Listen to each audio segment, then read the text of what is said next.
Thank you to the committee. Thank you, Mr. Chairman. My name is Catherine Brockbank, and I am the sole proprietor of a small business called Oasis Domestic Arts. I am an elite level household manager and professional nanny.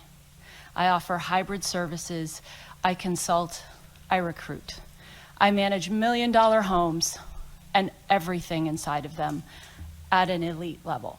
I'm a dog trainer, a personal chef, an early education specialist.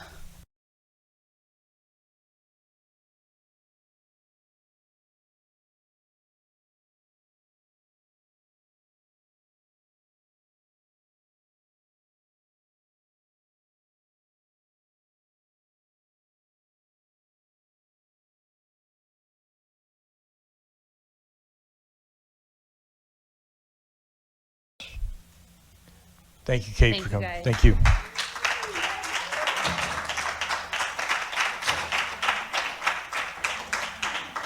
Next is Catherine Brockbull.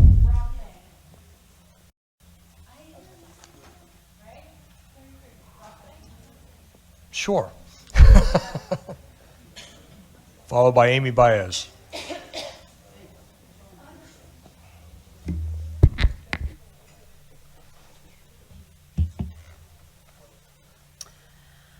Thank you to the committee. Thank you, Mr. Chairman. My name is Catherine Brockbank, and I am the sole proprietor of a small business called Oasis Domestic Arts. I am an elite level household manager and professional nanny. I offer hybrid services. I consult. I recruit.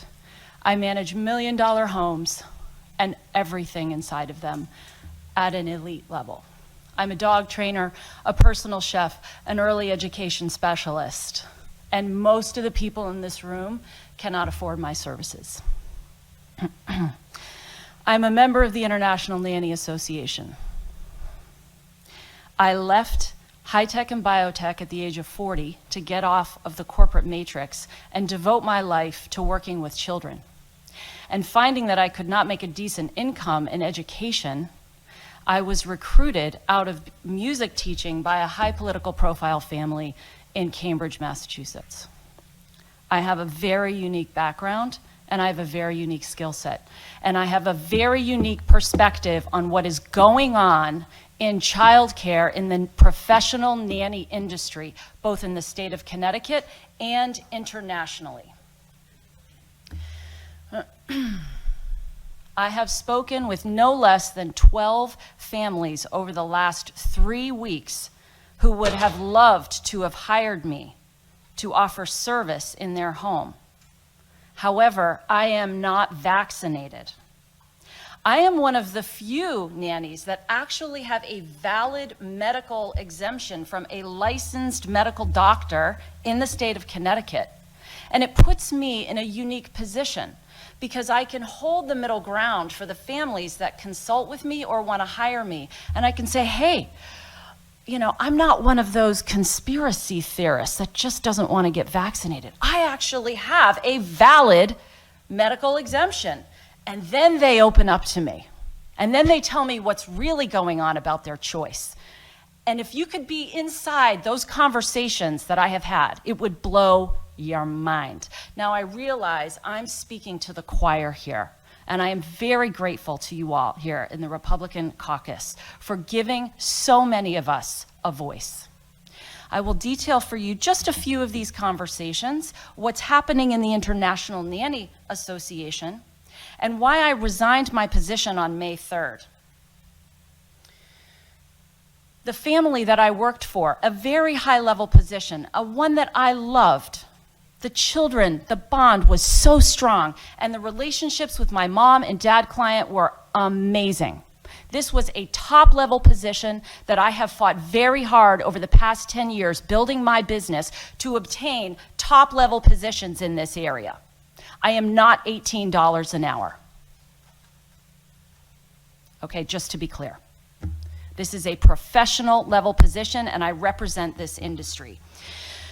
I suffered severe, and I mean severe, menstrual bleeding for over 2 weeks in perfect conjunction with the vaccination date of my client who worked from home. Once I put 2 and 2 together, started speaking with the medical professionals in my life, thank you. I understand that's about 3 minutes. Then those medical professionals opened up to me and said, hey, we're not allowed to tell you this, but that's shedding, and you need to get the F out of that job. And I thought to myself, oh my God, this is one of the top positions I've ever had in the West Hartford area. How am I gonna walk out on this? And they said, well, you gotta make a decision. You gonna continue to bleed out, or are you going to walk away? And I said, I have no safety net, and I don't have in my next job lined up. And what's it gonna be? Miss Catherine. That is my name, Miss Catherine. Mary Poppins is my little sister, all right? Make no bones about it. I know over 300 client families in the West Hartford area, and I cannot get a job now. The blacklisting is off the charts. The discrimination is off the charts. On social media, I am a maverick on social media. Everything, Insta, LinkedIn, all of it. And you know what? I've had to remain secret about my status because anyone in this industry and families, they are so brainwashed that they will block me and blacklist me. And the way that professionals of my status get jobs is everybody finds out about us because of our amazing content online. And so I have had a gag order and a straitjacket on me around this stuff. Trying not to swear. Parents, they open up to me and I say, you know, they're like, Miss Catherine, we have been waiting to work with you. We have been stalking you online and we can't wait for you to change our lives. Husbands say that I save their marriages. Mothers say I save their lives because I do, and I love what I do. I left corporate to design this business, and it's 10 years. I'm 10 years in now at a very high level, and I can't get a job. Are you kidding me? The parents, I say to them, that just happened 2 days ago. One of my friends in Maine said, I need you to go and take care of my mom. I said, that's a different price point, no problem, whatever it takes, take care of my mother. She wants a vaccinated caregiver. I said to my friend, you do realize that it doesn't prevent me from transmitting to your mom. In fact, have you heard about antibody-dependent enhancement? Right? You guys heard about it, right? Yeah. He says, yeah. He goes, Catherine, I know. And then there's this awkward silence. It always happens in these conversations, awkward silence. Oh, I know. And then I wait. I don't make it comfortable. I make them wait.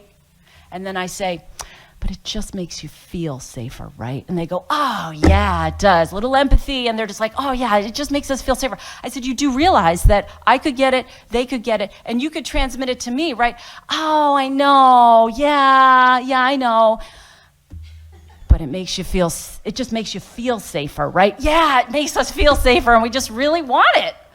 It's unbelievable, the thinking, right? Ms. Brown, could you please summarize? Thank you. I will. I'll share with you one more example. Another mother, so excited to work with me. She said, you know, we got our kids, and they always explain their children's situations to me. She said, my little one, he's 4. And he has had extreme panic attacks over the past month. Are you good with anxiety? I'm like, are you kidding? I'm Miss Catherine. Give me your worst child problem. I will turn your life inside out with a song on top of it. And she said, he's suffering extreme anxiety because of the masking at school. I can't regulate him on the way to school. I can't calm him down on the way back from school. I said, how about you pull your kid out of school? I can't afford to do that. I don't want to set that kind of example for my child. I said, what kind of example are you think you're setting? Well, I want him to see a professional mom in a professional world. I said, what do you think I am? I make $80,000 a year as a professional. Why don't you let your son look at me and my profession coming to take care of you? If it's that important to you. And the other thing that's happening is what I would end with is what we call medical apartheid. And I'm seeing it with the high net worth clients. So middle income families, they're not willing to pull their kids out of school and pull one income out of their family. The high net worth families, guess what they're doing? Can you guess? They're saying, hey, Miss Catherine, can you recruit a teacher for us, an unvaccinated teacher, to come and work in our families. I said, honey, for my money, I can do anything you want. I'm Miss Catherine. So you know what I did? I poached a department chair science teacher out of a middle school who didn't want to get vaccinated and was ready to put her into my high net worth family. So the high net worth families, they're just now they're coming to me saying, we're an unvaxxed family. Can you find us an unvaxxed person of your caliber? I'm like, heck yeah, because I'm very well connected. But now I have an ethical dilemma. Like, why am I contributing to this kind of separation and segregation? In closing, I will say that I did think I was born in the United States of America, where I got to choose, where if I worked hard enough and I had a dream to change my career and do the right thing, that I would be free to do so. Help us end these emergency orders.